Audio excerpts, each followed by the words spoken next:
My company had just awarded me a bonus of $150,000, and my mother-in-law was demanding I give $100,000 of it to my sister-in-law. If I refused, she said, I should get a divorce. Before I could even form a response, my husband added that if we couldn't make it work, then we should just get divorced. My name is Leah, and I'm 33 years old. I'm a project manager for a tech company on the East Coast. To outsiders, my life looked complete.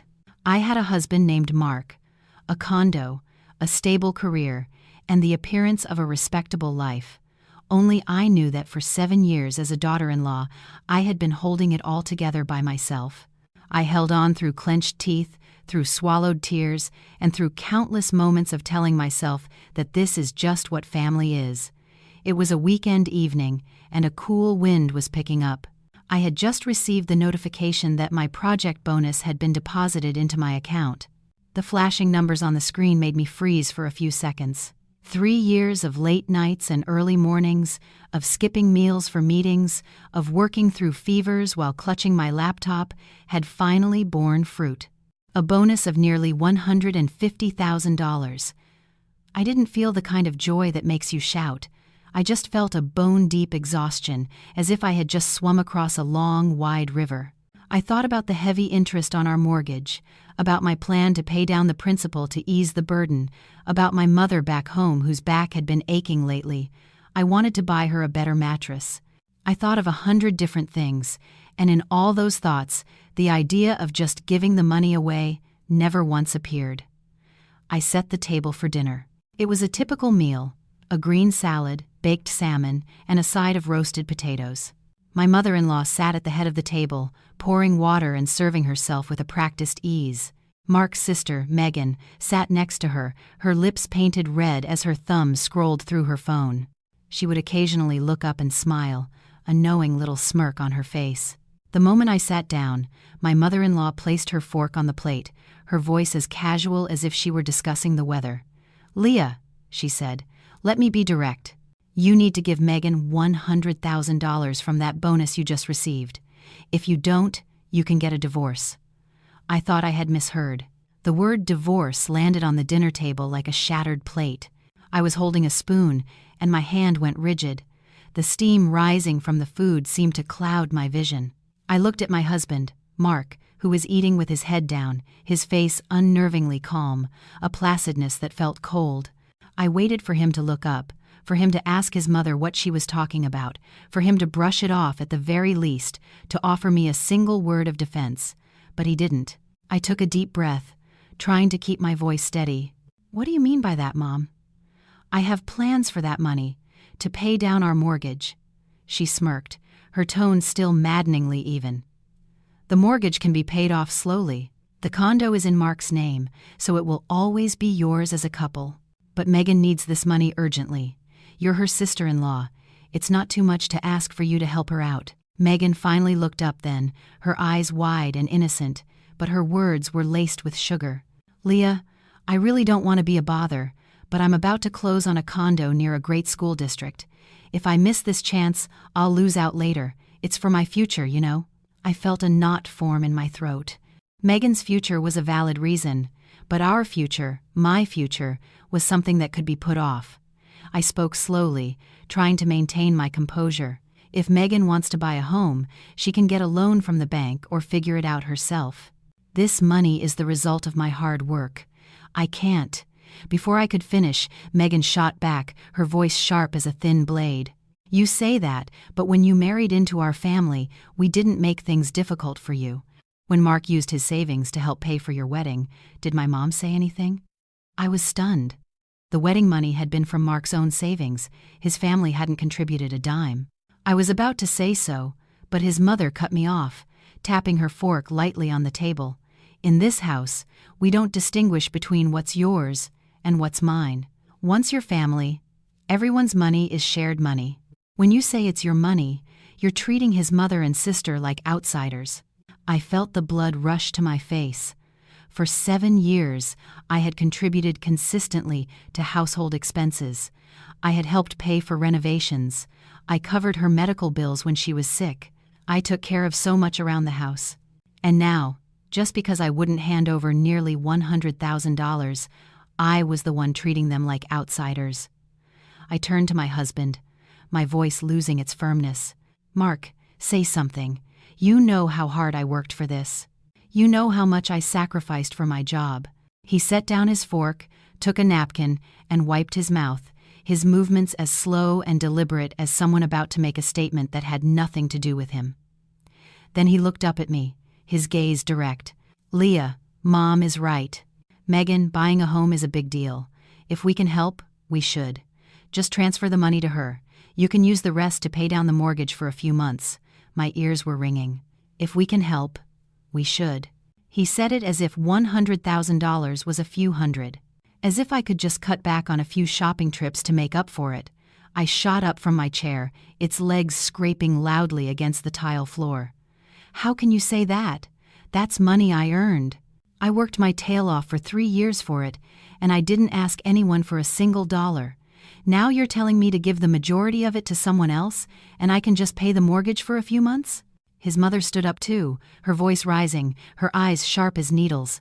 "Someone else? She's your husband's sister. To talk like that is heartless. I've told you already, if you don't give her the money, you can pack your bags and leave this house." I laughed, but tears streamed down my face. I laughed because I realized how foolish I had been. 7 years of trying to be the perfect daughter-in-law, and in the end, I could be kicked out of the house with a single sentence. I looked at Mark one last time, a final glimmer of hope that he would just say, "Mom, let me talk to my wife," that he would pull me back down to my seat, that he would show a shred of loyalty. But he remained silent for a few seconds before uttering a sentence colder than the wind outside. "If you can't live with us, then let's get a divorce." It felt like a slap across the face. My whole body recoiled, and I had to grip the edge of the table to stay upright. I stared at him in disbelief. "What did you just say?" He didn't repeat himself. He turned away like someone ending a business meeting. Before walking into the living room, he called back, his voice still flat. "Think it over. Don't make things more difficult." The living room door closed, leaving the dinner half-eaten. His mother sat back down and continued eating as if nothing had happened. Megan murmured something that was meant to sound sympathetic but was really just adding fuel to the fire. "Just calm down. Mark has a temper. If you just transfer the money, everything will go back to normal." I stood there, feeling completely lost in the very home I had contributed my money, my effort, and my youth to maintain. I walked into our bedroom and closed the door, leaning my back against it. I slid down to the floor, wrapped my arms around my knees, and buried my head. My phone buzzed. A coworker was texting congratulations. "You're amazing, Leah. Biggest bonus in the department." I stared at the words, a lump forming in my throat. What was the point of being amazing, when the very thing I had earned with my own sweat and blood was being ripped away from me with 2 words, "Get divorced"? I opened my banking app. The number, nearly $150,000, glowed on the screen like an ember, and out there, in the kitchen, they were plotting how to take most of it, as if it had belonged to them all along. I wiped my tears, took a deep breath, and opened my contacts. My finger hovered over a name. Leah, my own name. My friend from college who had become a lawyer. I hadn't called her in a long time, always telling myself that family matters should be resolved within the family. But this time, I knew if I stayed silent, they would take my silence as consent. I pressed the call button. "Hello, Leah?" Her voice came through, as sharp and warm as ever. "It's late. What's going on?" I swallowed, my throat dry. If I get a divorce, what do I need to prepare?" The other end of the line went silent for a beat, and then she said she was not joking around and told me to send my location, that she was coming over right away. I hung up and looked around the room. Everything was the same, but my heart had a long, deep crack running through it. I knew, from the moment I called Leah, that my life had turned a corner. It was no longer about who was right or wrong, but about whether I had the courage to save myself. That night, I barely slept. The room was dark, except for the pale yellow stripe of a streetlight filtering through the blinds, casting a faint glow on the ceiling. I lay on my side, my back to the door, listening to every small sound from outside. my mother-in-law's slippers shuffling on the floor, the sound of water running in the sink, and then the living room door opening and closing. Mark didn't come into the bedroom. I knew that silence was heavier than any argument. I closed my eyes, but my mind wouldn't rest. 7 years of marriage replayed like a movie, scene by scene.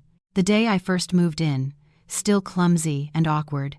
The first meal I cooked was too salty, and my mother-in-law didn't scold me, but simply put down her fork and said that a girl from the city should learn how to cook properly. I had forced a smile, holding back tears. The day I asked to go on a business trip, she told me that a woman's place was with her family. I nodded again, enduring it again. I had become so accustomed to enduring that I thought it was my duty. Around 1 a.m, my phone vibrated softly. It was a text from Leah, my friend, the lawyer. Just a few words, "I'm here." I shot up in bed, my heart pounding so hard I could feel it in my chest. I cracked open the bedroom door and peeked out. The lights were still on. My mother-in-law was lying on the sofa, her arm over her forehead, probably in a fitful sleep. I didn't see Mark. I quietly opened the front door. Leah was standing there, her hair tied back neatly, wearing a light jacket. Her face was bare of makeup, but her eyes were incredibly alert. When she saw me, she didn't ask a lot of questions, just looked me straight in the eye. "You okay?" I shook my head, and with just that simple gesture, my throat tightened. Leah stepped inside, took off her shoes quickly but quietly. She glanced around the apartment and then whispered, "Let's talk outside." We went down to the 24-hour coffee shop at the base of our condo building. Only a few tables were occupied. The lighting was soft and yellow, the sound of the espresso machine a gentle hum. I ordered a glass of water, my hand trembling so much I almost spilled it. I told her everything, from beginning to end. Every word my mother-in-law said, every look from Megan, every statement from Mark, even the way he had said divorce as casually as changing a TV channel. Leah didn't interrupt. She just listened, occasionally nodding, stirring her now cold coffee with a small spoon. When I finished, she was silent for a moment, and then asked very slowly, "Whose name is the bonus under? Was it deposited into your personal account or a joint account?" "My personal account." "Do you have any documents proving it's a personal bonus?" "Yes." "The award letter, my employment contract, bank statements." Leah nodded, setting her cup down. "Legally, that's your separate property. No one has the right to force you to transfer it to someone else." I gave a sad smile. "But they're not talking about legality. They're talking about family ties." Leah looked at me, her expression softening, but her voice remained firm. "Family ties don't mean you trade your blood, sweat, and tears for a fake sense of peace. If you give in once, there will be a second time. If you give them the money, you'll lose your voice entirely." I looked down. I knew she was right, but knowing and doing are two different things. My voice trailed off. "If I don't give it to them, and they really file for divorce, what then?" Leah sighed and leaned back in her chair. "Then you face it. But first, you have to protect yourself. I'm telling you straight, from now on, don't transfer a single dollar. Keep all your documents, record conversations, save any text messages. Don't argue, don't get emotional, just let them show their true colors." I looked up. "And Mark?" Leah looked at me for a long time, then spoke deliberately. "Mark has chosen to side with his mother and sister, at least for now. Don't lie to yourself." That statement hurt more than I expected. I turned my head, looking out the glass window. The street was empty, and the few cars that passed left long streaks of light.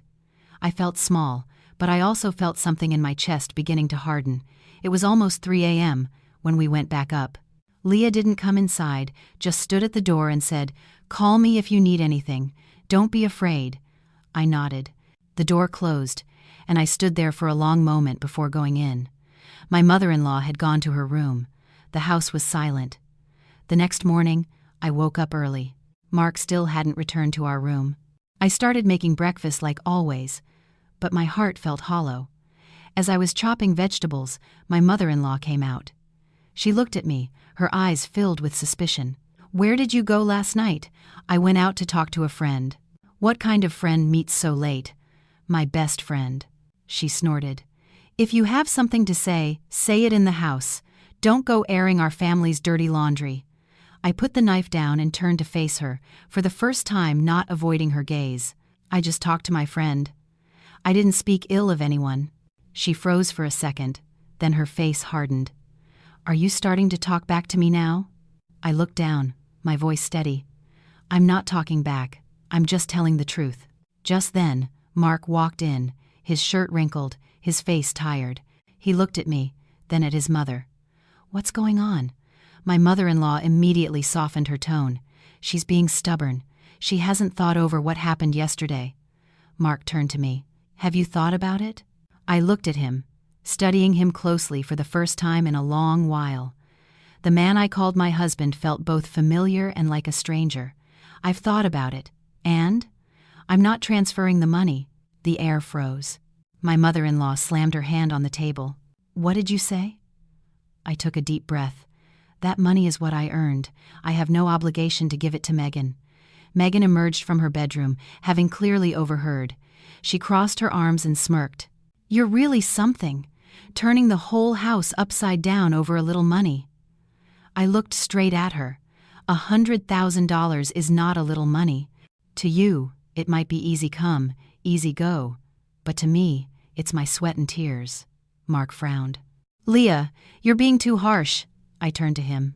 Well, try being in my position and see if it doesn't feel harsh. He fell silent. My mother-in-law pointed to the door. If that's what you've decided, then pack your things. This house has no room for a selfish daughter-in-law. My heart clenched, but I didn't cry. I just nodded. Very well. All three of them were stunned. They probably hadn't expected me to agree so quickly. I turned and walked into the bedroom, opening the closet. My hands were shaking, but my mind was clear. I took out my suitcase and packed my clothes, important documents, and my laptop. I didn't take much, only the essentials. When I dragged my suitcase out, Mark was standing in the doorway. You're really leaving? I looked at him. You're the one who said we should get a divorce. I'm just following through. He bit his lip. I only said that because I was angry. I laughed, a smile so faint that even I found it strange. But I heard it very clearly. I pulled my suitcase past him. My mother-in-law stood with her arms crossed, her face a cold mask. Megan stood behind her, silent. Mark watched me go but didn't try to stop me. The elevator doors closed. As the car descended, my legs felt weak, but my heart felt strangely light. I took out my phone and texted Leah. I'm downstairs. Leah was waiting for me in the lobby. She didn't ask questions, just took the suitcase from my hand. We walked outside into the cool morning air. I glanced back at the building one last time. 7 years. I was leaving behind not just a marriage, but a version of myself that had learned to endure everything. I knew it wouldn't be easy from here on, but at least I had taken the first step out. Leah's car moved slowly through the misty morning streets. I sat in the passenger seat, my hands in my lap, my suitcase in the trunk, silently watching the city begin to stir. The morning rush hour was as chaotic as ever, but to me, everything felt distant, like I had just stepped out of a familiar house only to find myself lost on a crowded street, unsure of where I belonged. Leah didn't turn on the radio. She drove with intense focus, occasionally glancing at me before looking back at the road. I knew she was waiting for me to speak, but I couldn't find the words. My mother-in-law's voice echoed in my head. This house has no room for a selfish daughter-in-law. 7 years of trying to be decent, all summed up in those 2 words. You can stay at my place for now, Leah said softly. It's small, but it's quiet. I nodded. At that moment, just having a place to sleep was a blessing. Leah's apartment on the 12th floor wasn't large, but it was neat. She helped me pull my suitcase into the spare room and handed me a glass of warm water. Drink this. You look pale. I held the glass, the warmth spreading through my palms. I realized then that I hadn't eaten anything substantial since the night before, but I wasn't hungry, just empty. Stay here as long as you need, Leah continued. No one will bother you. We'll figure out the rest later. I sat on the edge of the bed, looking around the room. White walls, gray curtains, nothing more than a bed and a closet. It was simple to the point of being comforting. Thank you, I said quietly. Leah waved her hand. Don't say that. You need to rest right now. She left me alone. When the door closed, I lay back on the bed, staring at the ceiling. My body was exhausted, but my mind was racing. I thought of my parents back home. If they knew, my mother would surely cry. My father would stay silent, light a cigarette, and then say very gently, "You've been through enough, honey." The thought made my eyes sting. My phone vibrated, a text from Mark. "Where are you?" I stared at the screen for a long time before typing a short reply. "At a friend's house." A moment later, another text arrived. "Come home. Mom's just upset for now." I laughed, but tears streamed down my face. Just upset. A demand for $100,000, a threat of divorce, an order to leave the house, all just a temporary fit of anger. I didn't reply. I turned off the screen and placed the phone face down. For the first time in years, I allowed myself not to respond immediately. That evening, Leah called me out for dinner. It was a simple meal, egg drop soup, steamed vegetables, and pan-fried pork, but I was able to eat. I ate slowly, each bite feeling like a remedy for a long spiritual hunger. "Tomorrow," Leah said as she served some vegetables, "you should take a few days off work. Get your head straight. I have too much to do," I replied out of habit. Leah looked at me. "You're facing a divorce, and you're still trying to power through everything?" I fell silent. I knew she was right, but it wasn't easy to break the habit of always having to be strong. That night, I received a call from my mother. Seeing her name on the screen made my heart ache.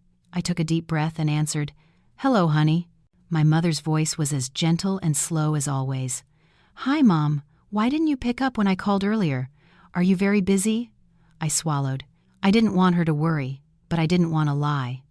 "I'm a little tired. Is something wrong?" she asked immediately. My mother was always like that. She could tell just from my voice. I was silent for a few seconds, then spoke very softly.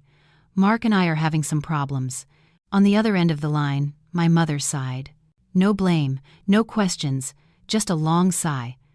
"Are you at home?" "No, I'm at a friend's."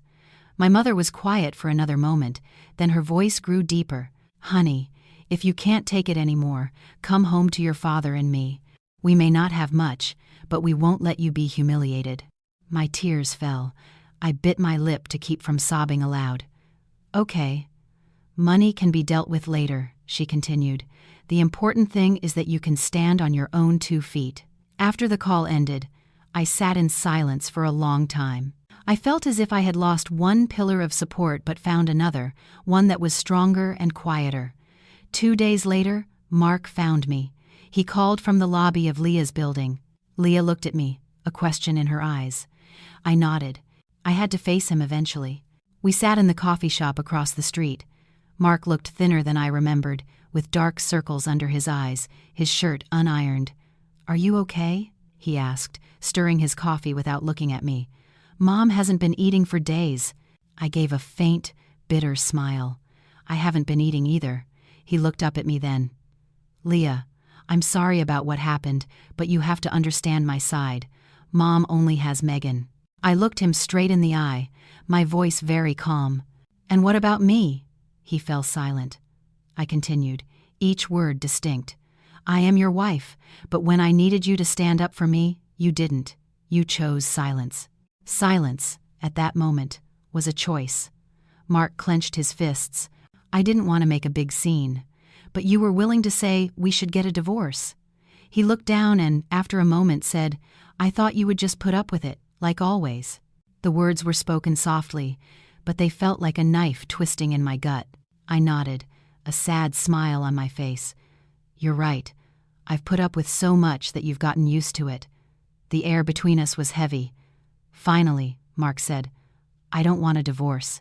I looked at him, a long, hard look, and then spoke, my voice neither high nor low. "I didn't want one either, but now I need a husband who will stand with me. If you can't do that, what's the point of keeping me?"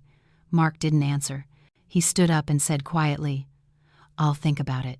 After he left, I remained, staring at the cold cup of water. I knew that from this moment on, I was no longer the one waiting for an answer. I had become the one who would choose. That evening, Leah asked me how it went. "I'm going to prepare for a divorce," I told her. Leah nodded. "Okay, I'll help you with the rest." I looked out at the balcony. The city lights were coming on, one window at a time. I didn't know how long the road ahead would be, but at least I was no longer standing still in the dark. I submitted a request for 3 days of leave. For the first time in years, I wrote a single line for the reason: family matters. My hand didn't tremble, and my mind wasn't as blank as I had imagined. Everything happened slowly but with clarity. Perhaps when a person reaches the absolute limit of their endurance, the decisions that follow become strangely calm. That morning, Leah took me to a notary's office near her place. I brought a folder of documents, copies of my ID, our marriage certificate, my employment contract, the bonus award letter, and my bank statements. Each paper sat neatly in its plastic sleeve, cold and impersonal. Looking at them, I realized that a marriage could also be measured in paperwork. "This is just the first step," Leah said as we waited. "We're not filing yet, but you need to be prepared." I nodded. I no longer felt the fear I had the first night I dragged my suitcase out of the house. In its place was a quieter emotion, like someone accepting a long rain, no longer trying to avoid it, just opening an umbrella and walking on. That afternoon, Mark called again. I hesitated for a few seconds before answering. "I'm at home," he said. "Can you come back and talk to Mom for a bit?" I closed my eyes, the scene from that dinner flashing in my mind, so clear I could hear the sound of the fork hitting the plate. "Talk about what?" "Mom is just worried about Megan." I let out a soft laugh. "And what about you?" He was silent. That silence, lasting only a few seconds, was enough to confirm everything. "I'm not coming back," I said. "If there's something to say, we can say it outside." Mark sighed. "Leah, don't make things more tense." "I'm not the one making things tense," I replied, my voice even. "I'm just no longer willing to be the only one trying to smooth things over." I hung up. Leah looked at me without asking. She understood. That evening, my mother-in-law called. Seeing her number on the screen made my hand pause. I thought for a moment, then answered. "Hello. You're really something," her voice came through, no preamble necessary. "Daring to leave home. Daring to disobey your mother-in-law." "I didn't leave," I said slowly. "I'm just staying out temporarily." "Temporarily?" she scoffed. "You think this is some kind of joke?" I took a deep breath. "Why did you call me, Mom? Come home so we can talk this out properly. If it's just about me giving the money." "I've already told you. I'm not giving it." Her voice shot up. "To live like this is disrespectful. Money is just an object. Family is what's important." I was quiet for a moment, then said something I had never dared to say before. "If family is a place that forces me to sacrifice everything without being respected, then I'm sorry. I can't carry that burden." On the other end, she was stunned. I could hear her sharp intake of breath. "How dare you say that?" she hissed. "I misjudged you from the beginning." I didn't argue. I just said, "Mom, you should get some rest." "I'm hanging up now." I put the phone down, my heart pounding, but it didn't hurt as much as I thought it would. Perhaps because I knew that sooner or later I had to say it. That night, I dreamt of my father. He was sitting on the porch, mending an old bamboo chair. I called out to him, and he looked up with a gentle smile. I woke up to a tear-soaked pillow. The next morning, I went home to my parents. The bus ride took over 2 hours. I sat by the window, watching the rice fields recede. It had been a long time since I felt like I was truly going home. My mother was waiting at the gate.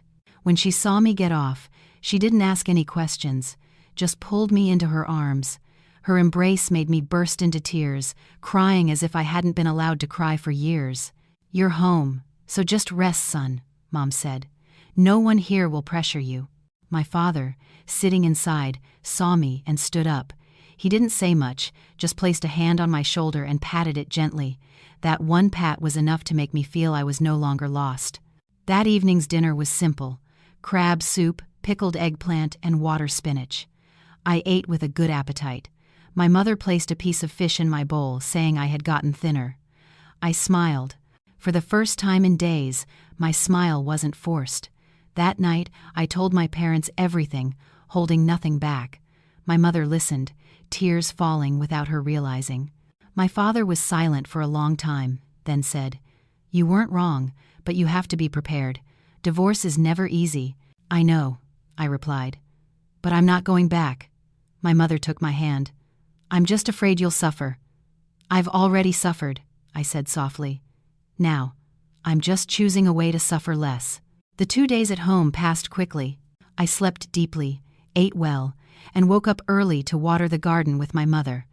These small acts calmed me more than any advice could. On the 3rd day, Mark came to find me. He stood outside the gate, wearing a white shirt and carrying a bag of fruit. Seeing him, I wasn't surprised. I had probably expected it. My mother went to open the gate. She looked at him, her expression no longer as friendly as before, but still polite. "Please come in." Mark bowed his head in greeting. "Hello, ma'am. My father came out too." He said nothing, just nodded. We sat facing each other. Mark placed the bag of fruit on the table and said, "I apologize, ma'am. The problems between Leah and me are my fault." My father looked straight at him. "Your fault, or your lack of courage?" Mark lowered his head, unable to answer. My mother spoke up, her voice trembling but clear. "You let my daughter come back to her parents' home under these circumstances. What do you have to say for yourself?" Mark was silent for a long time, then said, "I'm here to ask Leah to come back. My mother will soften up." I looked at him. "What can you promise?"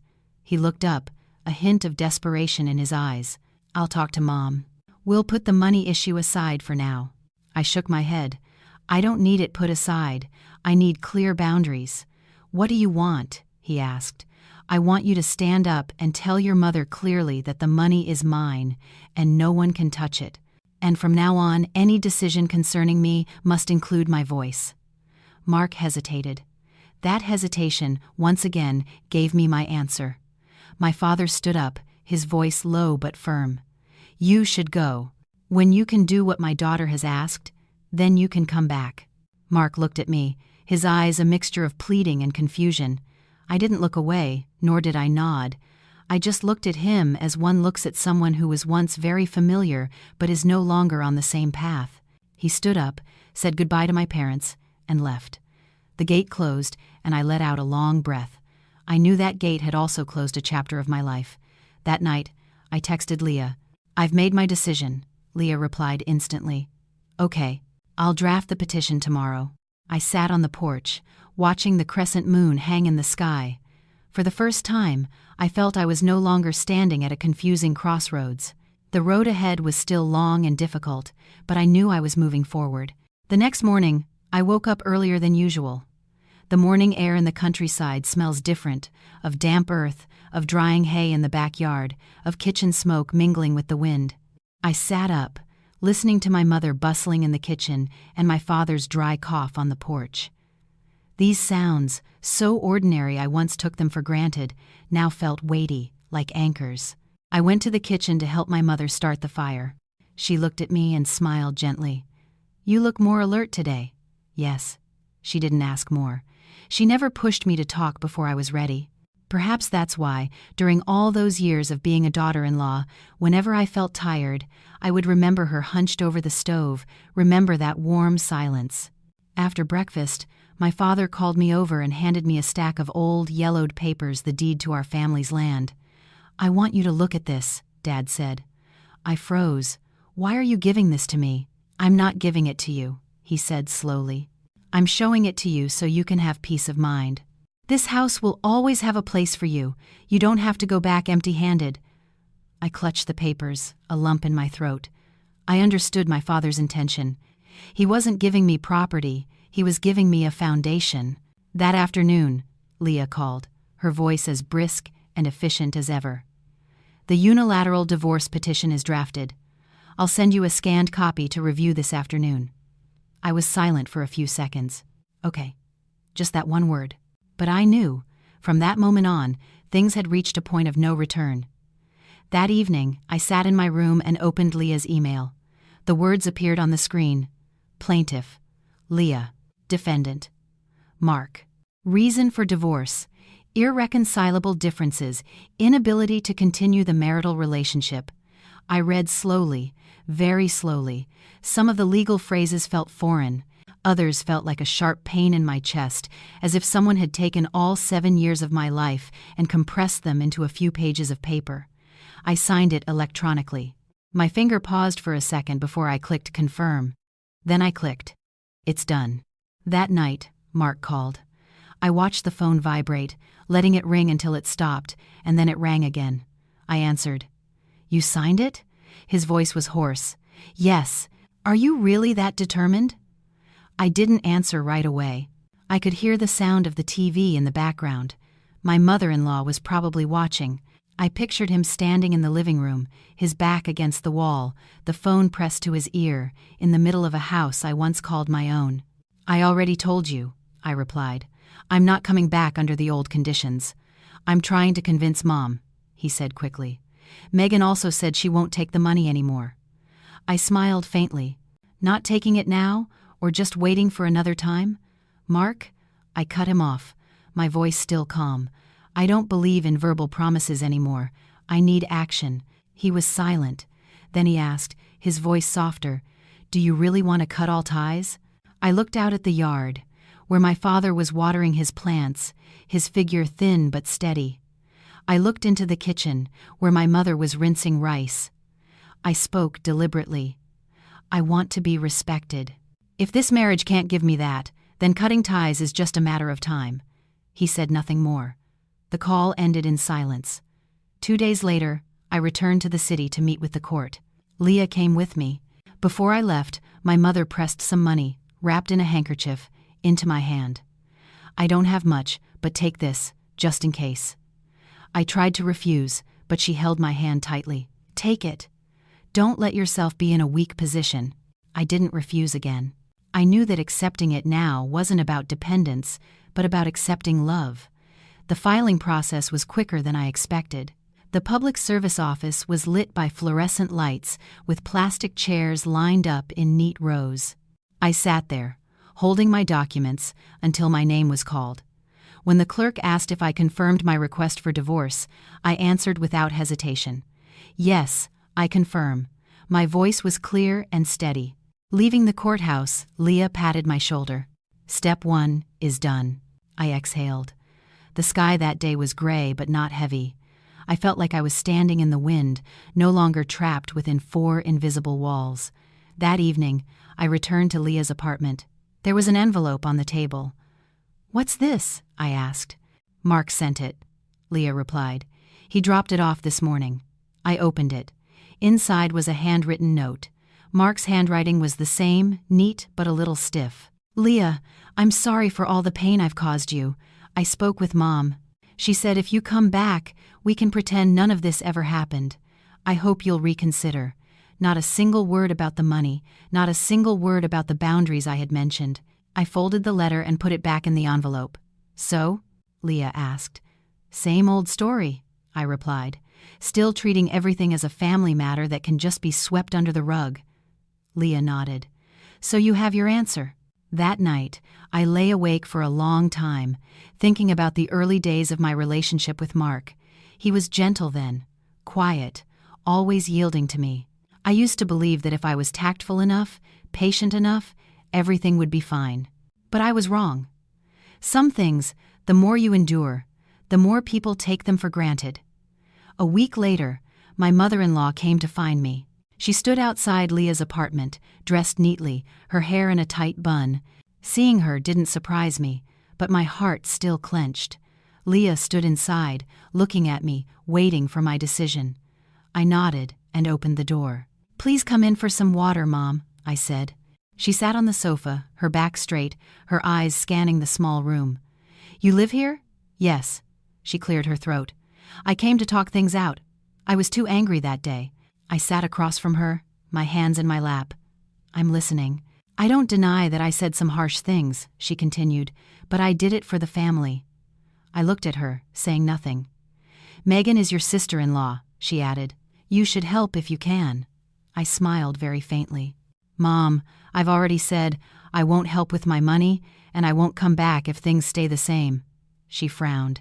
Are you really going to make a big deal out of this? I'm just protecting myself. She looked at me for a long time. Her eyes were no longer as sharp as that day, but they weren't soft either. So what do you intend to do? I've already filed the petition, I said. You don't need to persuade me anymore. She was stunned. After a moment, she stood up. You've got guts. She walked out without looking back.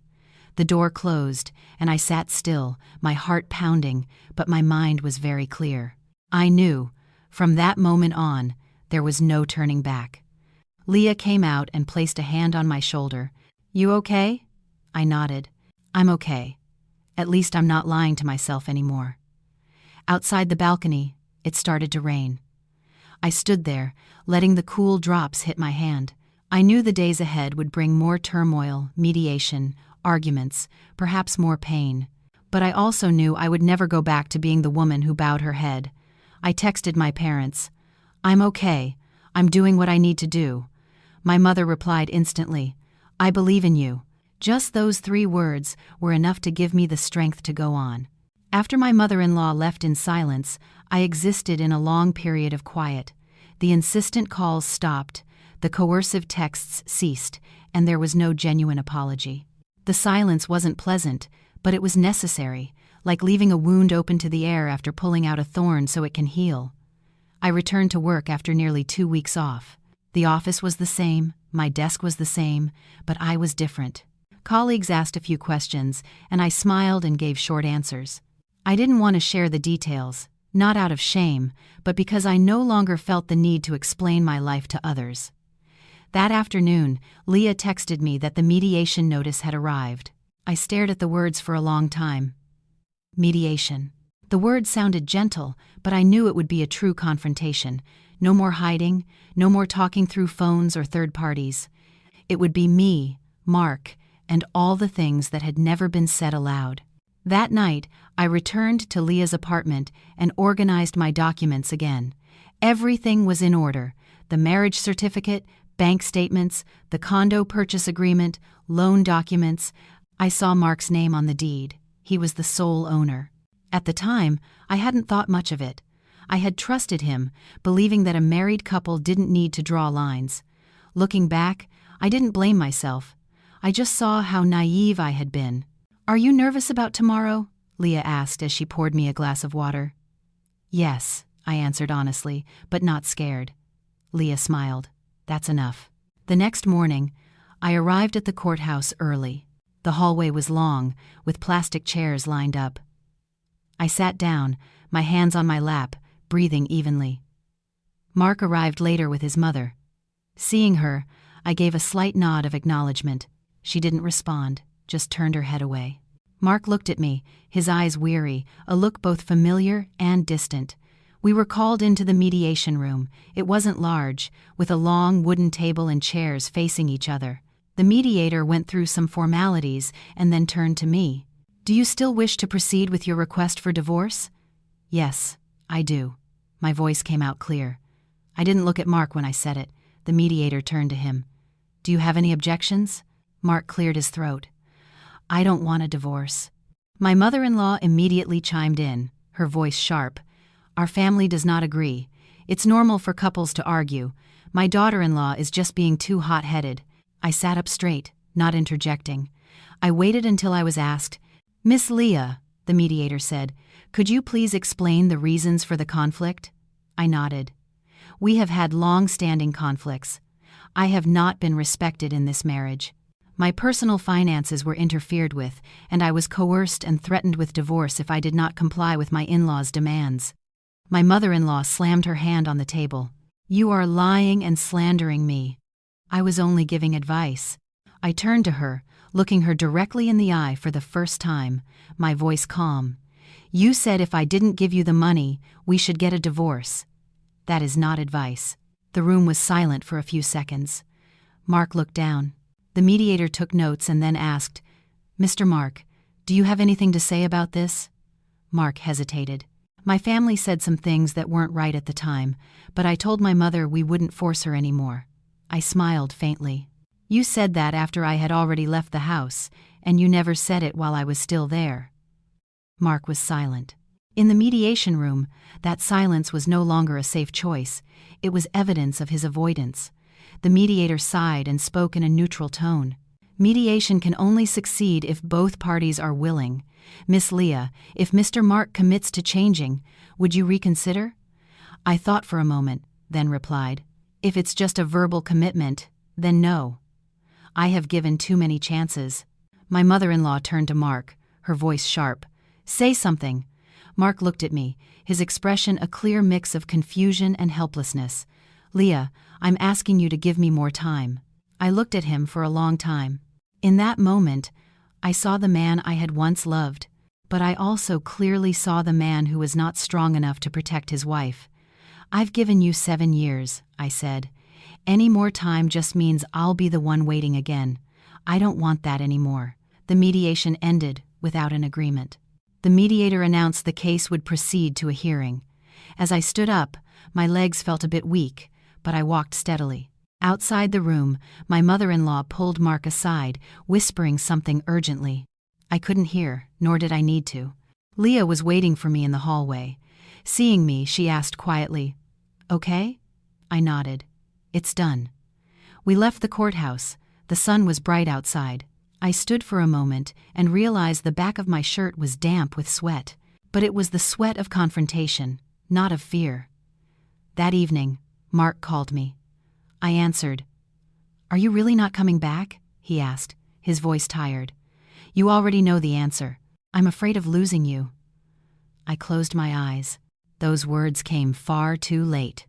"You weren't afraid when I was crying alone," I said. "You're only afraid now that I'm leaving." He didn't reply. "Mark," I continued slowly, "I don't hate you. But I cannot continue to live in a marriage where I have to protect myself from my own in-laws." "We can move out," he said hastily. "We'll rent our own place." I was quiet. This was the first time he had ever suggested that. "I'm saying this for you." "No," I replied. "You're saying it because you understand the problem." "What's the difference?" he asked. "It's different," I said. "If I came back, the same thing would just happen again the next time there was a problem." The call ended. I put the phone down, my heart heavy but no longer deceived. In the following days, my mother-in-law called my parents. My mother recounted the conversation, her voice sad but not blaming.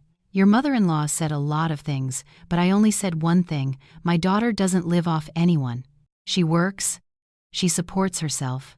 If your family doesn't respect her, then let her come home to her parents." Hearing my mother say that, I cried. Not because I was hurt, but because I knew I wasn't alone. One afternoon, Megan texted me a single line. "Was it worth it to do all this?" I looked at the screen, thought for a moment, and replied, "Whether it's worth it depends on whether you can see things from my position." Megan didn't text back. I started looking for my own apartment. I couldn't stay at Leah's forever. I needed my own space, no matter how small. I found a rental in a quieter neighborhood, a place with enough light and peace. The day I moved in, I only had a few boxes of belongings. I stood in the middle of the empty room, feeling an emptiness in my heart, but it was the kind of emptiness that could be filled with new things. That night, I sat on the floor, leaning against the wall, and looked through old photos on my phone. Wedding photos, travel photos, family photos. I didn't delete them, I just turned off the screen. I would not deny my past, but I would not carry it with me either. I texted Leah. "I've moved out." She replied immediately. "Congratulations." I smiled. For the first time, the word congratulations associated with the end of my marriage didn't sound bitter. Outside, the city lights flickered on.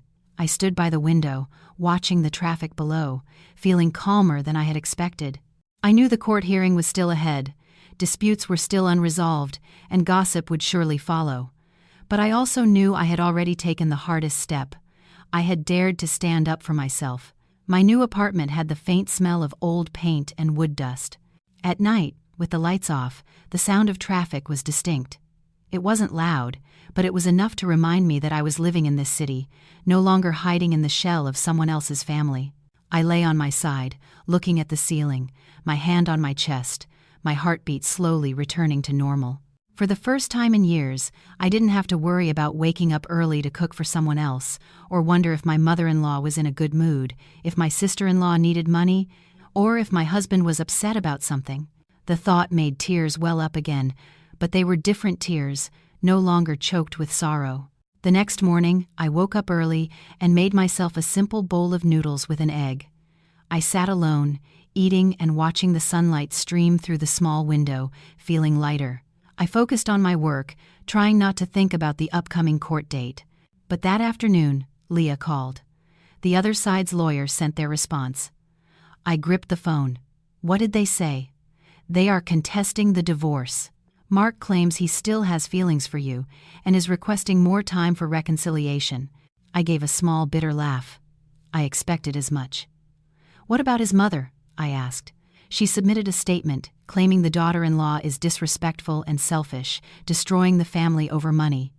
I was silent. Those words were no longer new to me.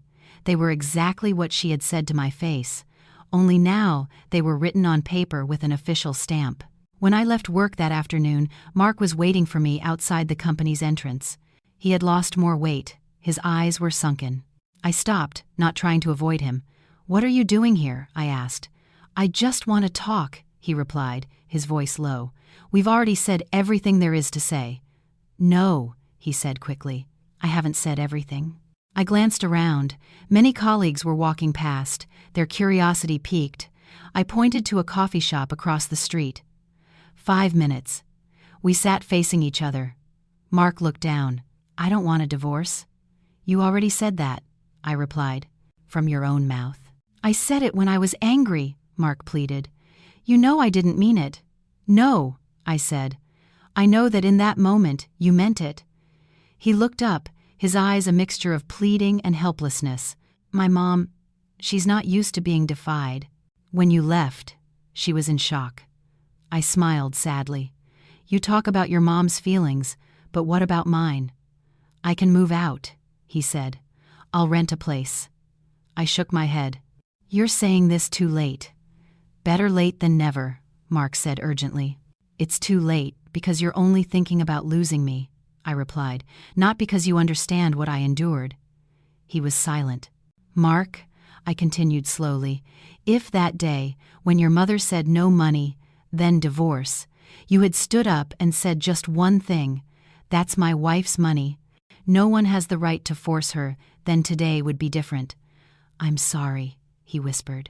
I looked at him for a long time, then stood up. An apology can't change the past. I left the coffee shop. Mark didn't follow. Back in my apartment, I got a call from my mother. Her voice was low. Are you okay, honey? I'm okay, Mom. Your father heard that your in-laws are making things difficult. I know. Don't be afraid, she said. Your father and I are here for you.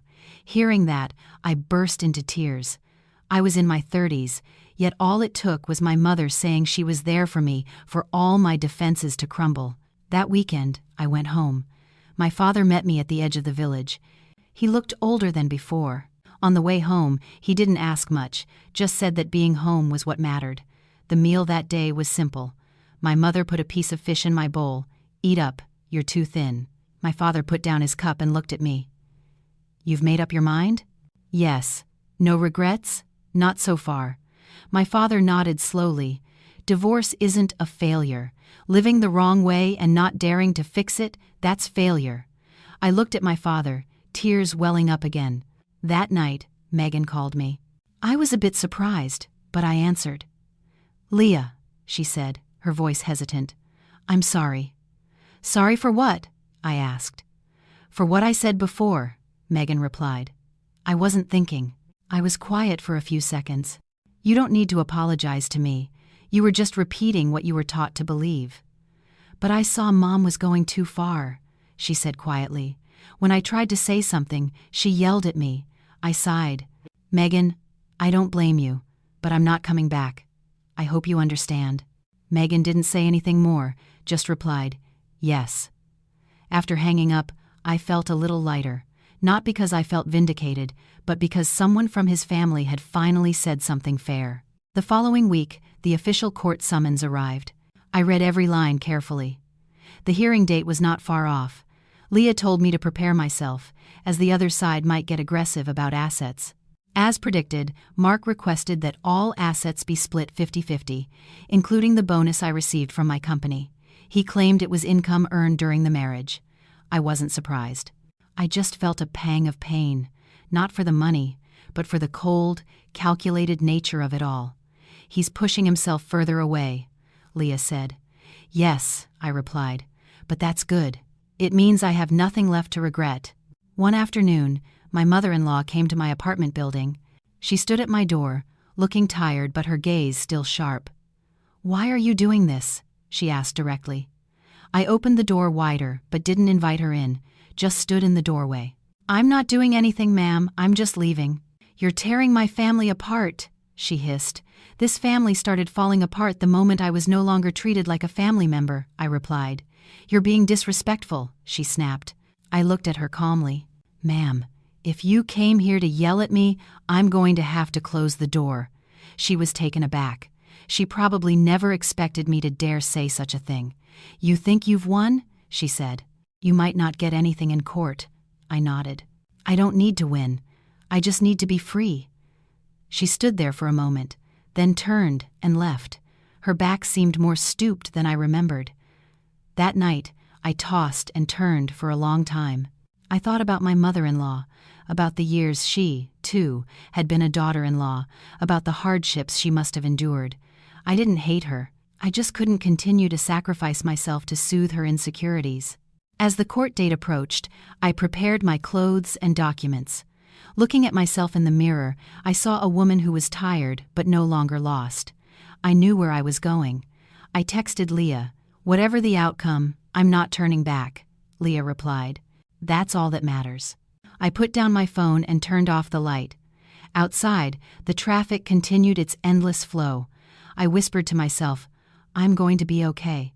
The night before the court date, I barely slept.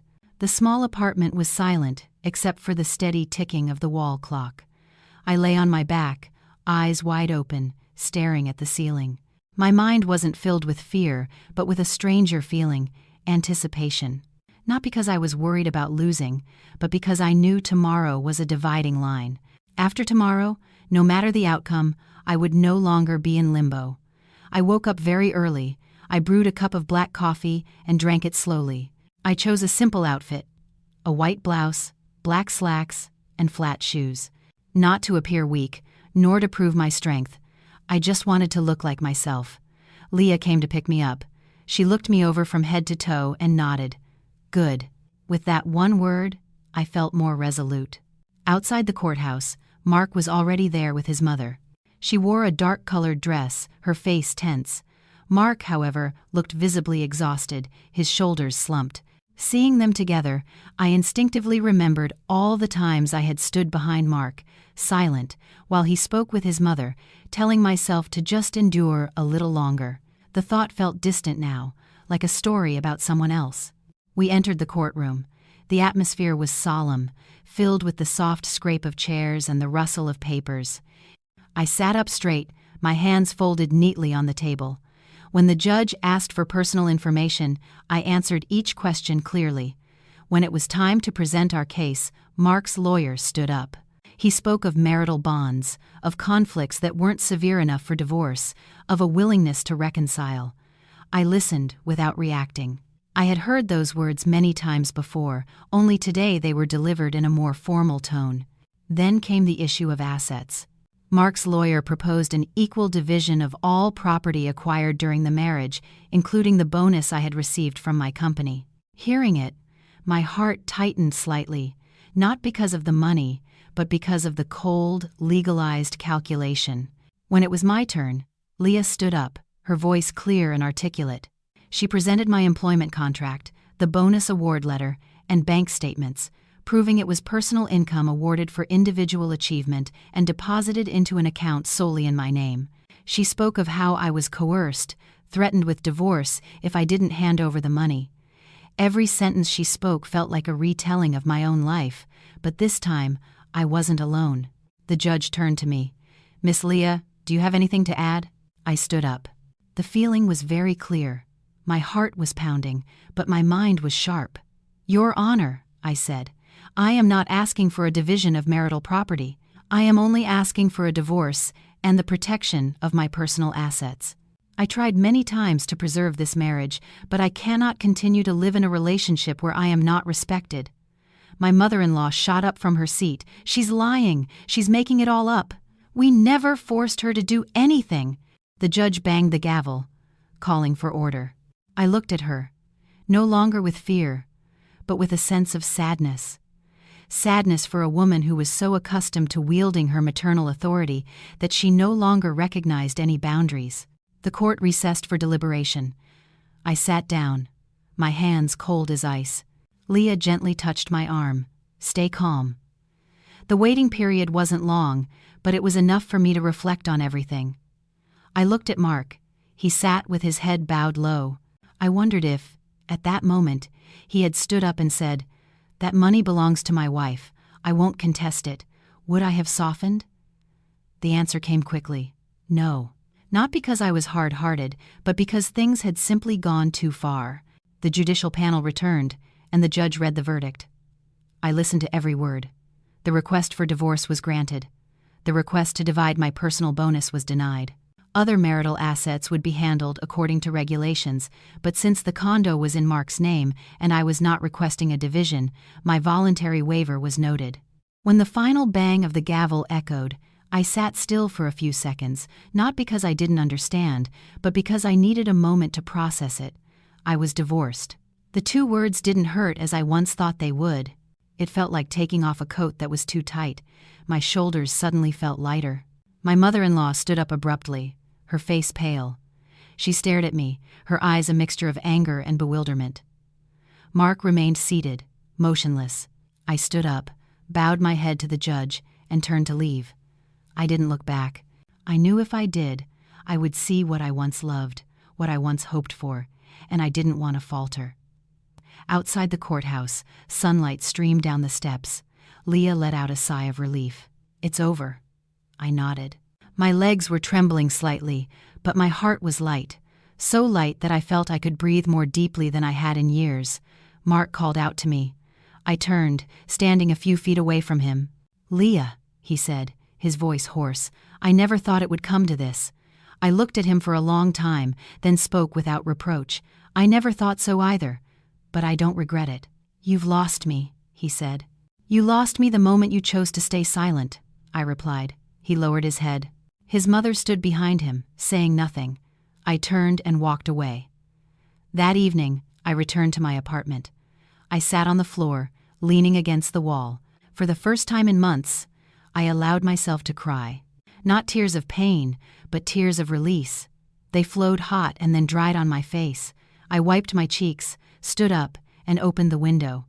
A breeze blew in, carrying the scent of city dust and sun. That night, I called my parents. "It's done," I told them. My mother was quiet for a moment, then asked, "Are you okay, honey?" "I'm okay." My father's voice came on the line, low and steady. "Come home for a few days." "Yes." I hung up. Looking around the small room, I knew that from this day forward, I was no longer someone's wife, but I was still my parents' daughter. I was still myself, and I had a whole life ahead of me to live the way I chose. I texted Leah. "Thank you," she replied. "You did it yourself." I smiled. That night, I slept a deep, dreamless sleep, the kind of peaceful rest I had lost a long, long time ago. After the court hearing, I went home to my parents, just as my father had suggested. The afternoon bus seemed to move slower than usual, or perhaps my heart was different, making the familiar road feel longer. I leaned my head against the window, watching the trees recede, feeling an emptiness that was not despair. It was the emptiness of a house cleared of old furniture, still dusty and cluttered, but ready to be rearranged. My mother was waiting at the gate. Seeing me, she didn't ask questions, just took my hand and led me inside. Her hand was thin, warm, and trembled slightly. I knew she had been holding her breath with worry for months. "Time for dinner," she said. "Your father is waiting." The meal that evening was nothing special, a simple soup, some stewed meat, and salted pickles, but I ate with relish. My father sat across from me, occasionally placing a piece of meat in my bowl without saying much. When I put down my utensils, he finally asked, "Is it all over, son?" "Yes." "No one is giving you a hard time anymore?" "No." He nodded slowly. "That's good." With just those 2 words, I felt a weight lift from my chest. I didn't need praise or vindication. I just needed my parents to understand and believe in me. In the following days, I stayed home, helping my mother in the kitchen and weeding the garden with my father. Every morning, I woke up early, breathing in the fresh air, listening to the rooster crow and the dog's bark. These seemingly trivial sounds helped ground me, reminding me that life was more than just a failed marriage. Neighbors came to visit, some with genuine concern, some with curiosity, and some with words that were half pity, half judgment. My mother would just smile and say briefly, "She's handling her own affairs." My father would remain silent. His silence was a shield. Standing behind him, I felt protected, just like when I was a child. One afternoon, Mark called. I saw his name on the screen, hesitated for a second, but answered. "You're back home?" he asked. "Yes. I want to talk." "About what?" He was silent for a moment, then said, "I'm sorry for everything." I didn't reply immediately. I could hear the traffic from where he was standing, and a very faint sigh. "I'm not angry," I said, "but I'm not coming back either." "I know," Mark replied, his voice sad. "I just wanted you to know. I regret it." I closed my eyes. If he had said those words sooner, things might have been different. But now, they were just a belated piece of a puzzle that no longer mattered. "Take care of yourself," I said. "I'm hanging up." After the call, I sat still for a long time. I didn't feel pain or relief, just a quiet sense of finality, like bidding farewell to an acquaintance leaving your life, knowing you would only see them again in memories. That night, Leah texted me that Mark's side had not filed an appeal. I read the message and let out a long breath. So, it was really over. No more legal entanglements, no more waiting for documents. Everything had concluded more neatly than I had imagined. I returned to the city after a week. The small apartment was still quiet, the afternoon sun casting patterns on the tiled floor. I rearranged my belongings, hung up a new curtain, and bought a small potted plant for the windowsill. These small acts made me feel like I was truly starting a new life, not just a temporary one. I went back to my company with a new mindset. My boss called me in to discuss a new project and offered me more responsibility. He looked at me directly and asked, "Are you okay?" "Yes, I'm okay." He nodded. "If you need any support, just let me know." That was it. I was grateful. Not for special treatment, but for being treated like an adult responsible for her own life. One afternoon, Megan texted me. This time, the message was longer. "Leah, I'm sorry for what happened. I don't dare say much to Mom, but I know you weren't wrong. I just hope you'll be happy." I read it a few times, then replied, "Thank you. You be happy too." We didn't exchange any more messages, but I knew that at least between Megan and me, things were no longer so thorny. One weekend evening, I sat alone in my room and reviewed my bank account. The bonus was still there. I decided to use a portion to help my parents with some debts and put the rest in savings. Not to prove a point, but to remind myself that I could take care of myself, that I didn't need to trade my self-respect for a false sense of security. I bought a new journal. On the first page I wrote, "Starting over, no grand pronouncements, no lofty promises, just starting over, one day at a time." There were nights when I still dreamed of the old condo, of the dinner table, of my mother-in-law's voice, of Mark speaking.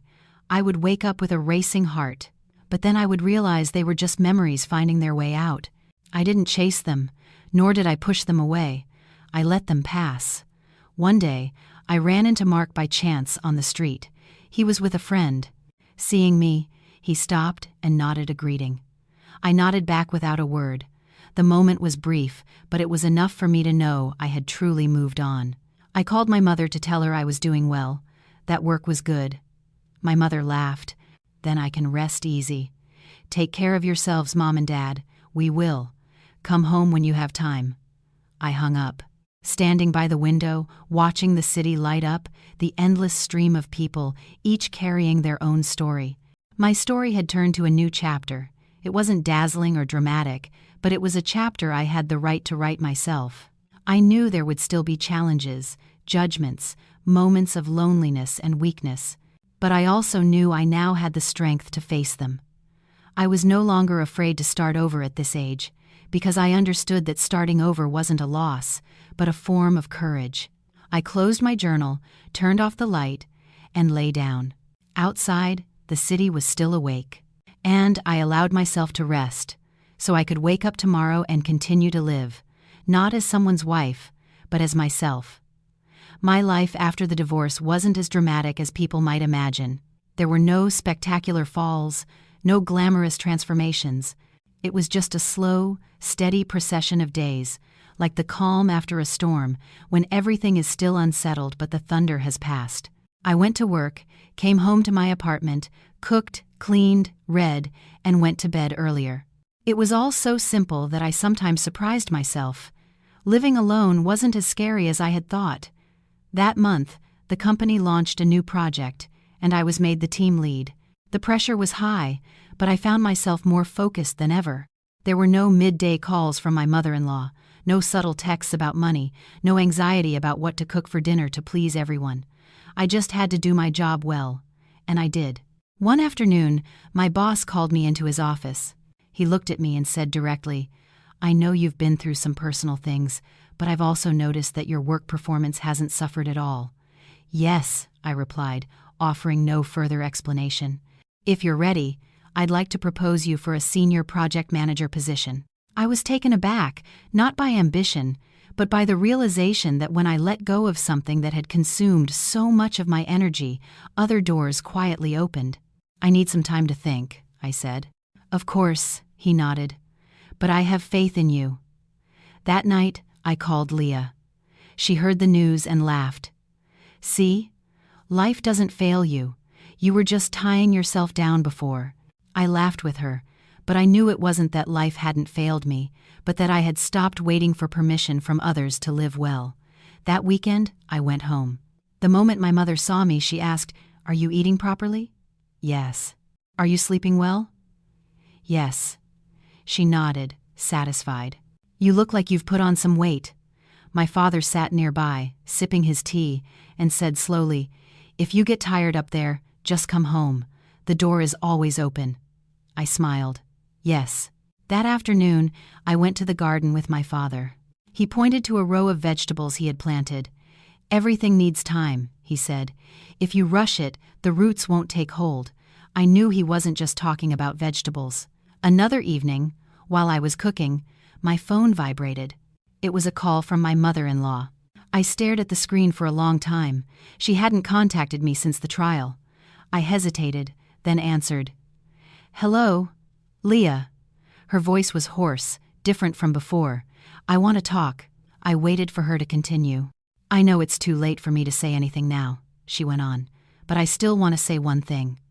I'm sorry." The two words from her lips stunned me.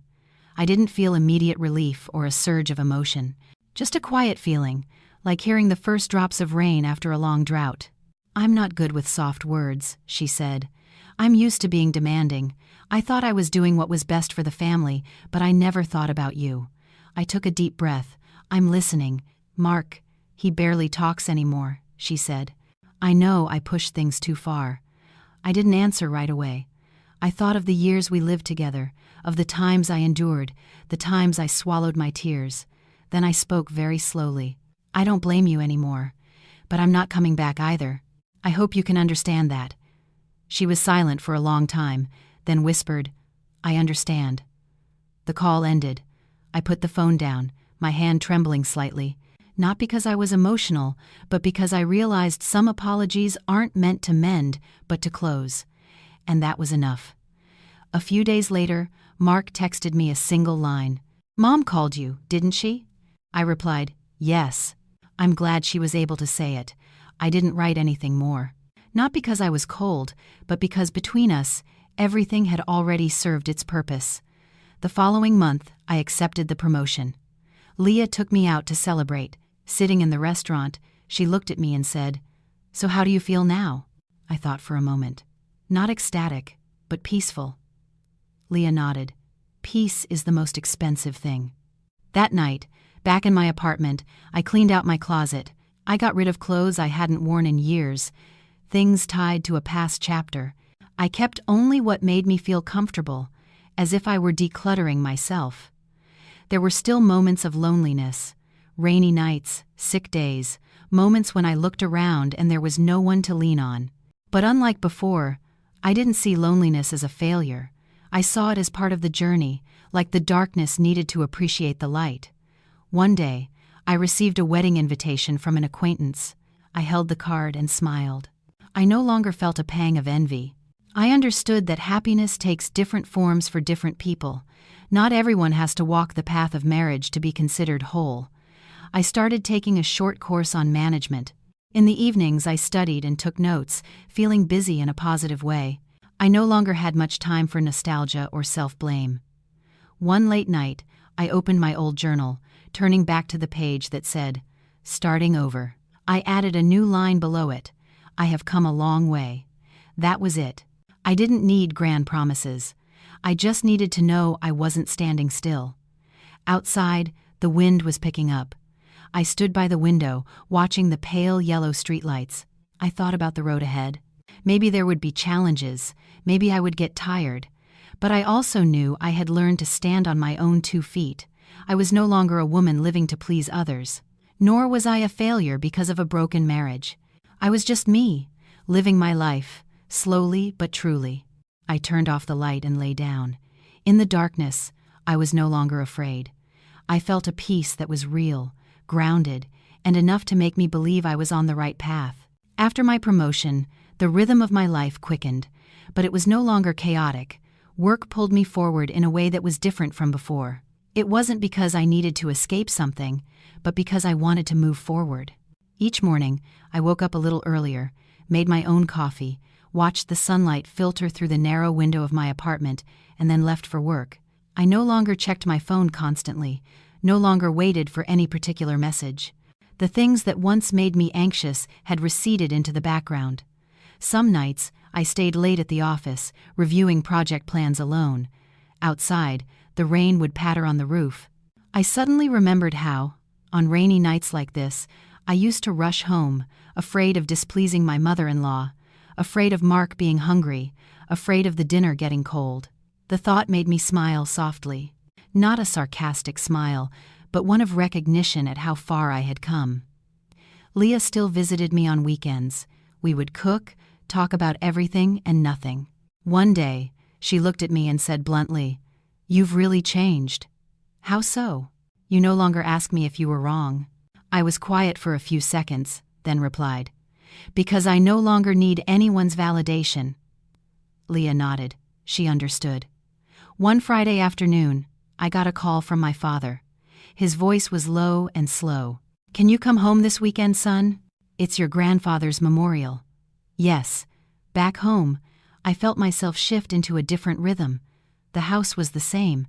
The areca palm in the yard was a little taller than the last time I was here. My mother was overjoyed to see me, fussing over me with endless questions. My father just smiled and said if I was thin, I should eat more.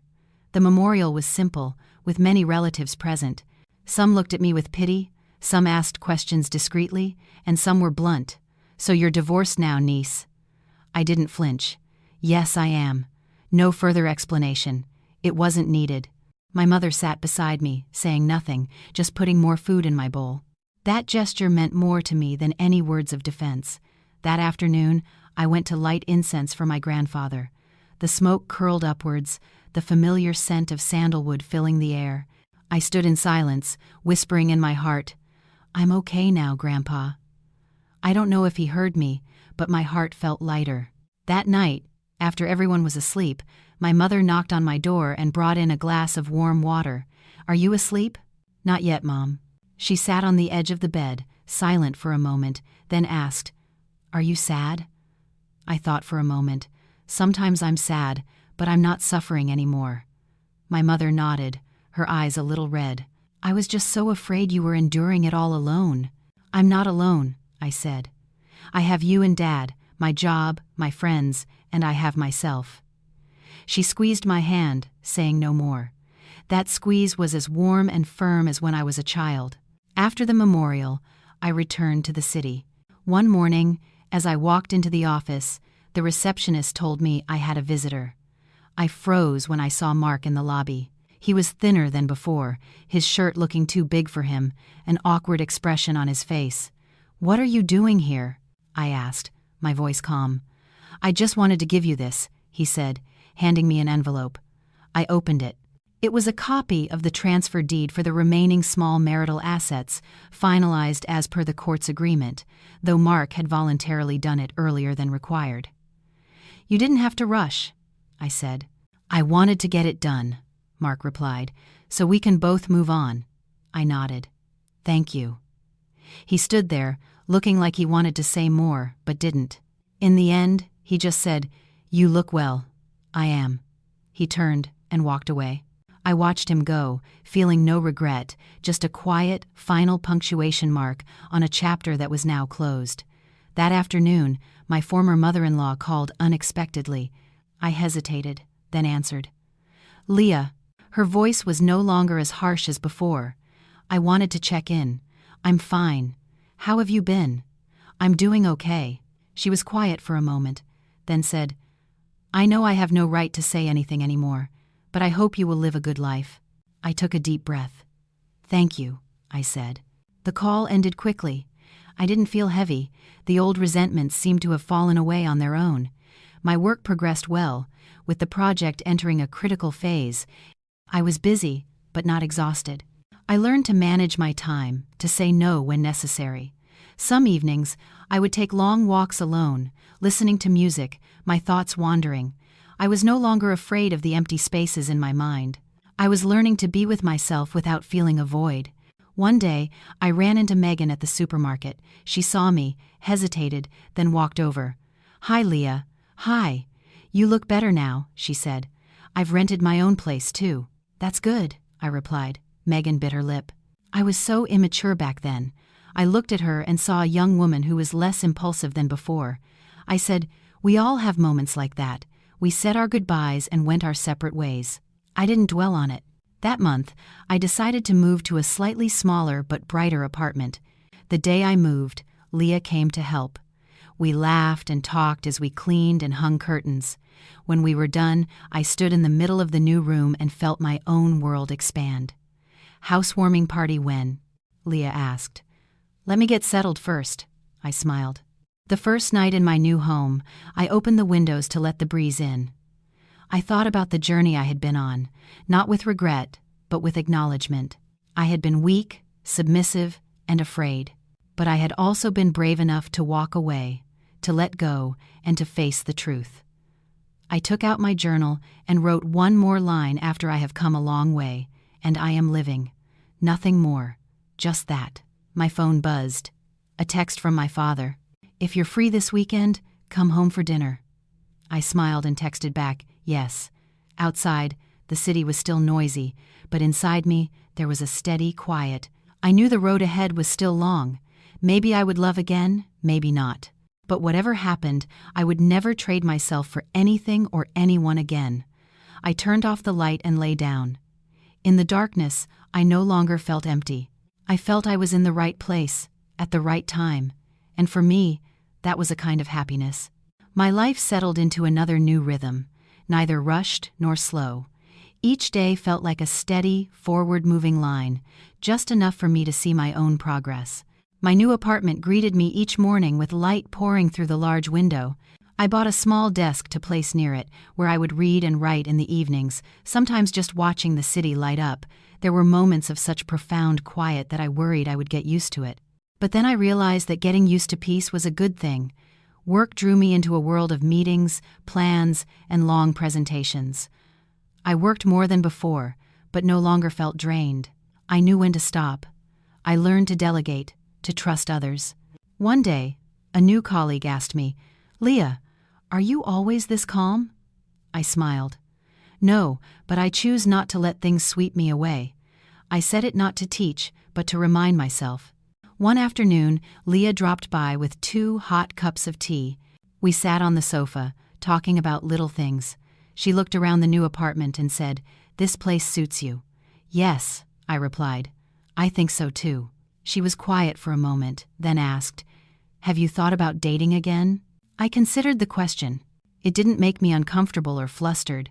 I have, I said, but I'm not in a hurry. You're not scared? Leah asked. Of course I am, I laughed, but I'm not hiding from it.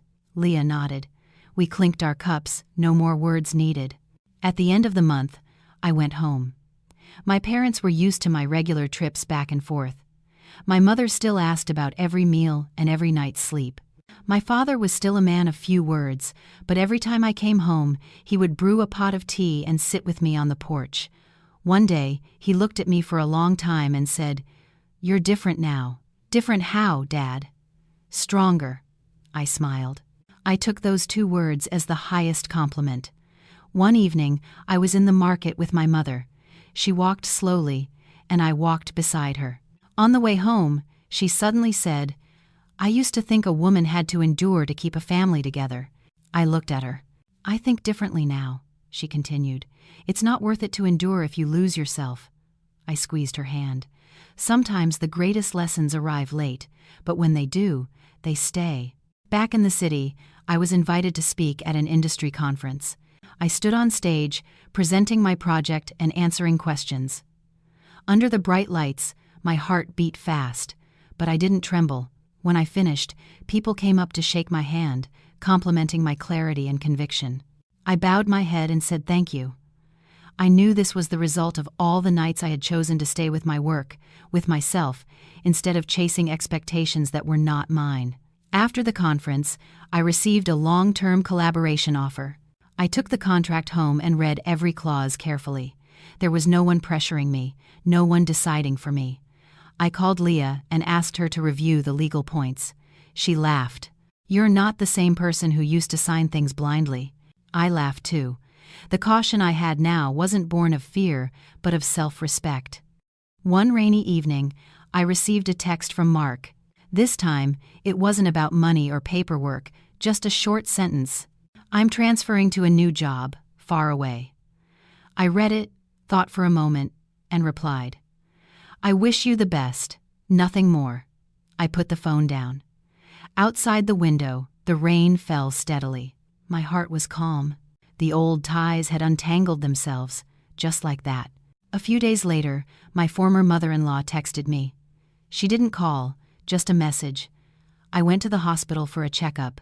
Nothing serious, just letting you know so you can have peace of mind.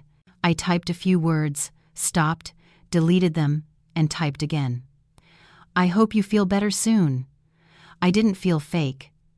I just felt I was distant enough not to be hurt, and close enough not to be cold.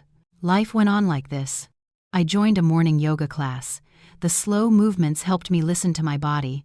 One day, the instructor said, just let go. I closed my eyes and breathed deeply. I let go of the fears that had become a habit that had lived inside me for years. One weekend, I went to an art exhibition alone. I stood for a long time in front of an abstract painting. I didn't fully understand it, but I saw myself in it. The overlapping colors, the seemingly chaotic lines that, from a distance, formed a whole with its own order. I laughed to myself. My life was like that too. On the way home, I stopped at a small coffee shop. I sat by the window and wrote a few lines in my journal. Learning to trust my own rhythm. I didn't write much. I didn't need to prove anything to anyone. That evening, I called my father. He answered, his voice warm. Are you eating well, son? Yes, I am. Work is okay? It's okay. That's good, he said. Don't push yourself too hard. Hearing him, my heart softened. My parents' concern was no longer a worry about my weakness, but a caring for my well-being. Another time, I ran into an old acquaintance who had known me when I was still Mark's wife. She looked at me in surprise. Leah, you look so different now. Different how? I asked. You seem lighter, she replied. I smiled. I knew that lightness came from no longer carrying burdens that were not mine. That night, I lay in bed listening to the wind on the balcony. I thought about the future, not in specific plans, but with a feeling of readiness, ready for good things, and for things that might not go as planned. I no longer needed a perfect life. I just needed a life where I was not betraying myself. I opened my journal and wrote one more word under the page titled, Living. Grateful. Grateful for having the courage to walk through it. Grateful for having the strength to start again. Grateful for still having people who loved me the right way. Outside, the city sank into the night. I turned off the light and pulled up the covers. I didn't have big dreams. I just felt that I was standing firmly in this life, on my own 2 feet. Time passed, not with a roar, but with a quiet hum, enough for me to realize one thing clearly. I had stopped living on the defensive. Before, I would wake up each day with a vague sense of apprehension, as if one wrong move would pull me back into the past. Now, I woke up with a different mindset, not always happy, but always intentional. I knew I was living, not just surviving. My new project reached a critical stage. I often stayed late at the office, but it wasn't the same exhaustion as before. One night, the team meeting ended close to 10 p.m. A young employee looked at me and said, half-jokingly, "It must be easy to work so hard when you don't have a family, Leah." The comment hung in the air for a second. I looked at him, not with annoyance, not with defensiveness. "I do have a family," I said. "My parents are back home, and I have myself." He blushed and mumbled an apology. I didn't hold it against him. I understood that for many, family was still defined by marriage, but I also understood that I no longer needed to explain myself to be accepted. That night, I came home late to a city lit up with scattered, glowing windows. I stood on my balcony, looking down at the flow of traffic, and felt a profound sense of calm. I thought that if I hadn't dared to step out back then, none of these ordinary, peaceful moments would exist. The weekend came, and I went home earlier than usual. My mother was drying rice in the yard and called out when she saw me. "You're home early." "I missed you," I replied. She smiled, a gentle, reassured smile. My father was fixing a loose wooden door. I helped him hold the plank steady. As he worked, he said, "Your mother and I used to worry about you so much." "Do you still worry?" I asked. He looked up at me. "We still worry, but we no longer worry that you'll fall." His words made me pause. I realized my parents' anxiety had shifted from fearing my weakness to hoping for my well-being. That small shift in their worry changed everything. That evening, when it was just my mother and me in the kitchen, she said unexpectedly, "An acquaintance asked me about you the other day." I looked at her. "What did you say?" I asked. I told them my daughter went through a marriage not to lose, but to grow. I looked down to hide my stinging eyes. In a small town, news travels fast. Some people felt sympathy, some felt pity, and some felt a different kind of pity. But I no longer let their words touch me deeply. I heard them, and then I let the wind carry them away. Returning to the city, I learned that Mark had officially transferred to a job across the country. The news came from an old mutual friend, not from him. I read it and felt nothing, just another piece of the puzzle falling into place. Some people are only meant to be in a chapter of your life, not the whole book. One afternoon, Leah asked me to go for a walk around the lake. We walked slowly, not saying much. After a while, she spoke. "Do you ever feel like your life is too quiet now?" I laughed. "Is quiet good or bad?" "Good," Leah said. "I'm just afraid you're closing yourself off." I thought for a moment, then said, "I'm not closing myself off. I'm just being selective." Leah nodded. She understood. Not everyone deserves to enter your life again. Being selective isn't being cold, it's self-preservation. One day, I was invited to a partner's birthday party. I hesitated, but I went. I met new people. Some were open and friendly, others just polite. A man a few years older than me was calm and well-spoken. He asked me about my work, my projects. He didn't ask if I had been married, only what I was interested in. I felt at ease. We talked for a while, then went our separate ways. No phone numbers exchanged, no plans to meet again. But I realized I no longer recoiled from a new possibility. I wasn't rushing to grab it, but I wasn't pushing it away either. I was just letting it be what it was. That night at home, I thought for a long time, not about the man, but about myself. I had come a long way from the woman who was more afraid of losing her marriage than losing herself. Another day, I got a call from my former mother-in-law. Her voice was weak, I'm having a small procedure soon. Mark is far away. I'm just letting you know. I was silent for a few seconds, then said, I hope everything goes smoothly. I know you're busy, she said. You don't have to visit. I didn't make any promises, nor did I evade. I'll call to check in later. The call ended. I didn't feel guilty. I no longer felt the need to fulfill any role. I just did what my heart allowed. In the following days, I poured my energy into my work and myself. I booked a short solo trip, not to escape, but to experience. In a strange city, I walked, ate simple food, took a few photos, and then put my phone away. I realized my peace didn't need a witness to be valid. One evening there, I sat alone in a small cafe, listening to soft music. I suddenly remembered the old days, the feeling of being forced to choose between money and marriage, between self-respect and a false peace. If I could go back, I would make the same choice. Not because I was stronger, but because I knew myself better. When I returned, Leah met me at the airport. She looked at me and smiled. You look different again. Different how? I asked.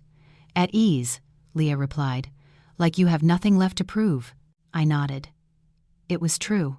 I no longer needed to prove I was right or wrong. I just needed to live right. That night, I opened my journal. On the last page, I wrote, no longer afraid to begin, no longer afraid to end. I knew my journey wasn't over, but I also knew I had passed the hardest part. Outside, the wind blew gently. I lay down, my heart serene. I didn't know what the future would bring, but I believed that no matter what it was, I would never lose myself again. My life entered a strange new phase. There were no major upheavals, no dramatic climaxes, yet it made me think more deeply than any time before. Perhaps it was because when you're no longer busy defending yourself, the deeper questions begin to surface. I was no longer asking how to survive, but how I wanted to live. One late autumn morning, I woke very early. The city was still misty, the balcony damp with a cool chill. I made coffee, leaned against the window, and looked down at the still empty streets. Suddenly, I thought about being 33. At this age, I used to think I had to have a complete family, a proper home, a clear role in someone else's life. Now, I had a small apartment, a stable job, healthy parents, and a spirit that was no longer in tatters. I asked myself, is this enough? The answer came slowly, but it came. At work, my project received high praise from leadership. My boss called me in to talk about long-term plans, about expanding the team, even suggesting I consider a higher position next year. I listened, not rushing to accept or refuse. I understood I no longer needed to chase achievements to prove anything, but I also didn't want to shrink myself for fear of change. That afternoon, I ate lunch alone at my usual spot. The owner asked, "Not eating with your friend today?" "Not today." "You look different now," she said. "You seem lighter." I smiled. Some people see you only a few times but notice changes that those closest to you sometimes miss. That evening, I got a call from my father. His voice sounded a little different. "Can you come home this weekend? Is something wrong, Dad?" He was quiet for a few seconds, then said, "Your mother's back has been bothering her lately. It's not serious, but I want you to come see." My heart tightened. "Yes, I'll be right there." I took a day off and went home earlier than planned. My mother was still smiling when she saw me, but I noticed the smile was thinner than before. She walked more slowly, her back slightly hunched. At dinner, she put a piece of fish in my bowl. "Eat, you've gotten so thin." I looked at her, a mix of love and worry welling up inside me. I suddenly realized that in all the years I was busy preserving a marriage, my parents had been quietly growing old. That night, after my parents were asleep, I sat alone on the porch. The sound of crickets filled the air. I thought a lot about my parents, about myself, about how I had spent so much time trying to please a family that didn't value me, while unintentionally neglecting the people who loved me unconditionally. The next morning, I told my parents, "I'm thinking that maybe, in the near future, I'll move closer to home, or at least arrange to come back more often." My mother looked at me, surprised. "What about your job up there?" "I can still do it, Mom. I don't want to be so busy worrying about the future that I forget the present." My father nodded, his voice low. "As long as you've thought it through. We're not holding you back, but having you closer would give us peace of mind." His words soothed me. No one was forcing me to sacrifice anything. No one was defining my duties. I was given a choice, and that choice made me want to come back even more. Returning to the city, I thought for a long time about balancing work and family. I spoke frankly with my boss about the possibility of a more flexible work arrangement. He listened and didn't object. "If you can manage the efficiency, I support it." I was surprised but also understood that when you work based on true competence, people respect you more than you think. One evening, Leah dropped by. We cooked and listened to soft music. I told her about my parents, about my thoughts. After listening, she said, "You're entering a new phase." "What phase?" "The phase of living for what truly matters." I nodded. I knew she was right. Around that time, I heard that my former mother-in-law's procedure was successful. Mark called me, his voice tired but light. "Mom's okay. I just wanted to let you know." "Yes," I replied. "That's good."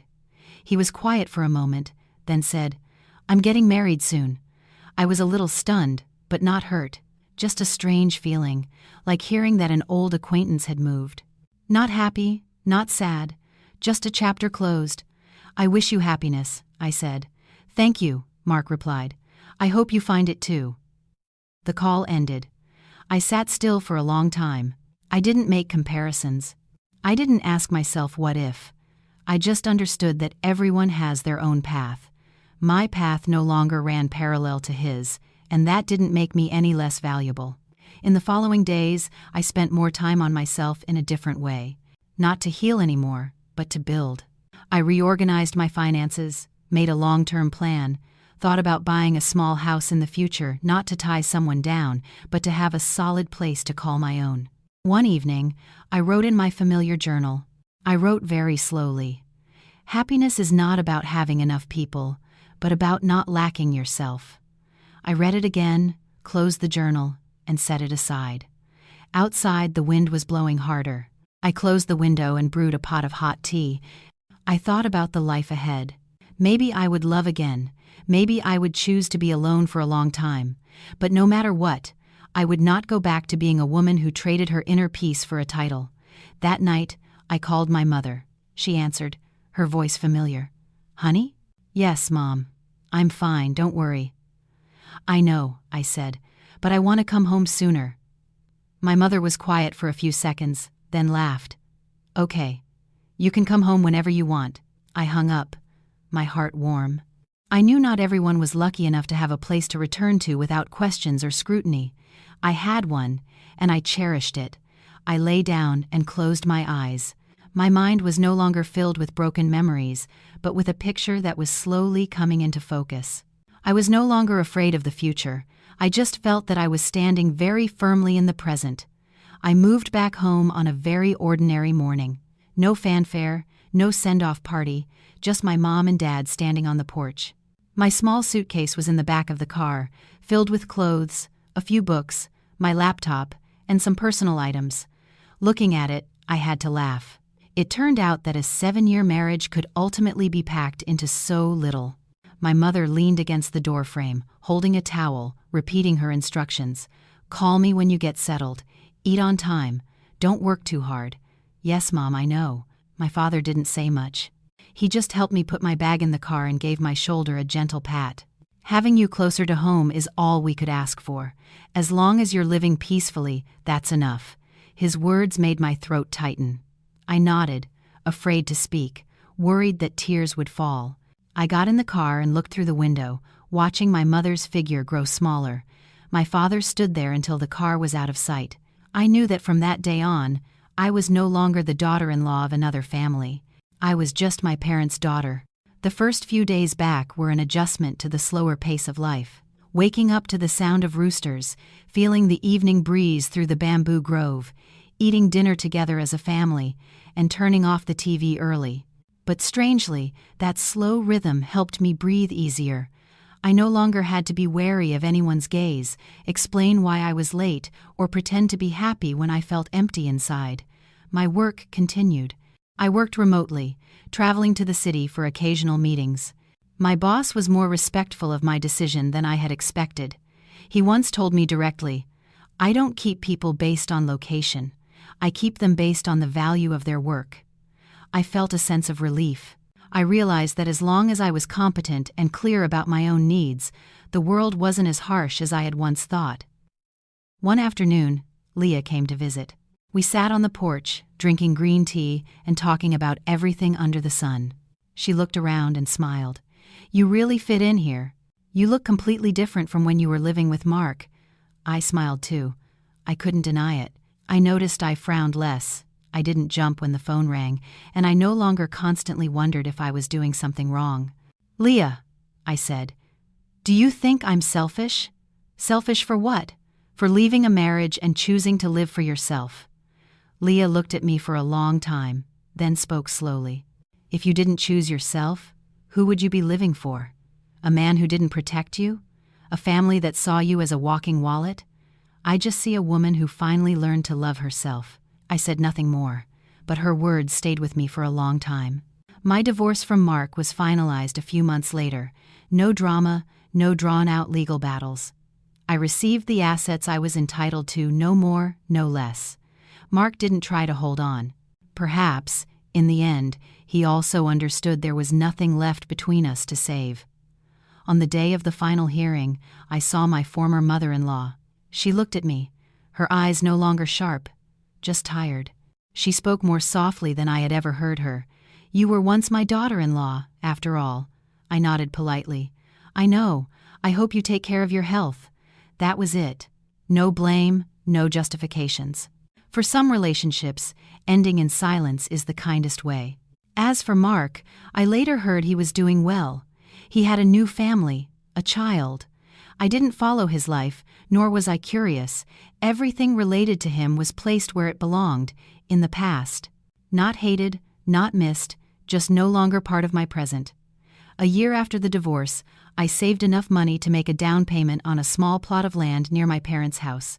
It wasn't big, but it was enough to one day build a small, one-story house with a porch and a garden, where my mother could grow vegetables and my father could raise fish.